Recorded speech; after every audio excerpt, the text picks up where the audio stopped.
This week I got a email from my father saying that he was pre-purchasing a cremation package, um, and as a means of alleviating the burden on me and the rest of the family. It went out to myself and my step family, which was, and it's interesting to sort of get an email like that, given the work that I'm doing as a death doula now, and gave me a chance to sort of start a conversation about stuff that I'm very in tune with when it comes to this stuff. And it was unexpected. I mean, my father is, I don't know, 40, he's in his 70s, and he doesn't have a terminal diagnosis or anything like that, but I was pleasantly surprised to see him taking responsibility for that.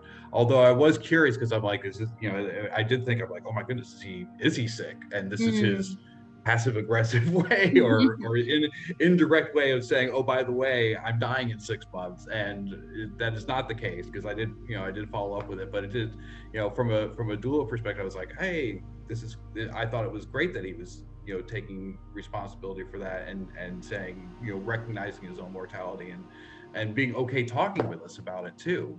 And it gave me a chance to say, oh, that's fantastic. Have you filled out an advanced directive? And I sent him the link for, he lives in Utah, so I sent him the Utah link for the advanced directive, and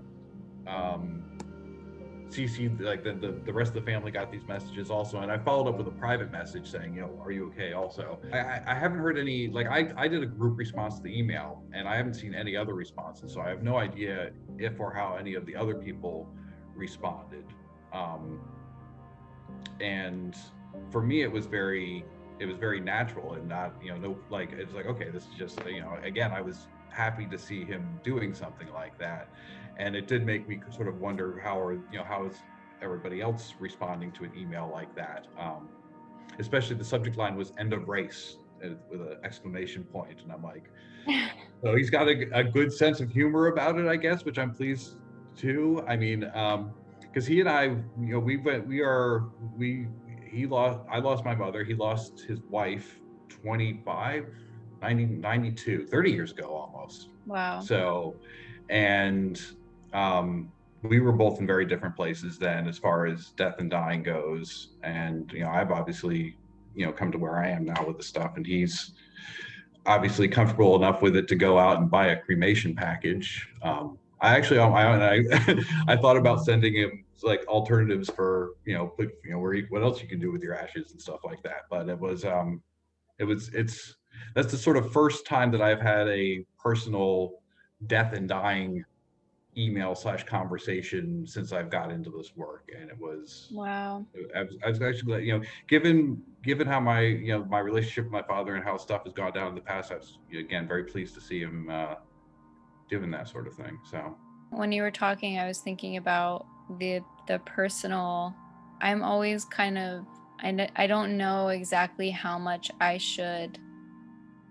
advice I should give to someone, like a loved one or just a friend, because I do this professionally, but the line kind of gets blurry sometimes. Like you were saying about, should I email him more resources, or, I don't always think that's the best thing to do unless he's asking you to do that. And sometimes I feel like, oh, I'm like maybe a little bit too comfortable with this, or like I forget what the normal, more average response is. And yeah, I don't know. I don't know what the average response is either. I mean, it seemed natural, like it giving him the link to the advanced directive just sort of seemed like a natural follow-on to what he was talking about. And that was the only sort of like advice that I provided per se, which seemed to be appropriate. Because again, like, I don't know. And I was disappointed that I didn't see any other like group responses, because that would have sort of gave me an idea of where folks are with this sort of thing. Yeah, that would have been interesting, I think. Yeah, because it's, obviously I've got a very different, I think I've got a very different, approach, just because of doing the death doula work that the others, I'm sure they don't spend as much time thinking on and having conversations like this and everything like that. So I find myself getting excited about talking about things like that with people who, like, the other day, a person close to me expressed interest in being buried in a willow coffin, and I got so excited about talking about you know, the different local ones that I've recently come across, and like how much they are, like prices and stuff, and I kind of lost the plot as to like why this was being shared with me. I feel like sometimes I get way too excited to talk about this kind of thing, and I lose the what am I trying to say? I lose like the point of why it was brought up, almost like they're confiding in me about like wanting to do this, and I'm like here all excited talking about like green burial options and things, and like, do you know what I'm saying? I totally get that. I get excited about the stuff also, and I always, and then I'm always like, well, I just accept that that's It can get, how I am. And like I yeah, get particularly excited when I like the client that I had at the start of the year was like ready to go, and like I look forward to clients that are like really like, this is what I'm doing now. It's time to die. Let's do this properly. And that's great. I get excited by stuff like that too. yeah, I sometimes just don't know when the appropriate line.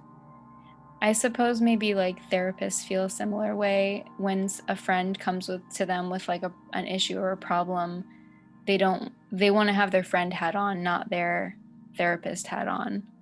Sure, yeah. And I have And it's no weird. idea how people do that, but maybe it's a little bit similar. I don't Well, know. we're both young. I'm sure we'll have plenty of opportunity over the course of our lifetime to explore this space. I hope so.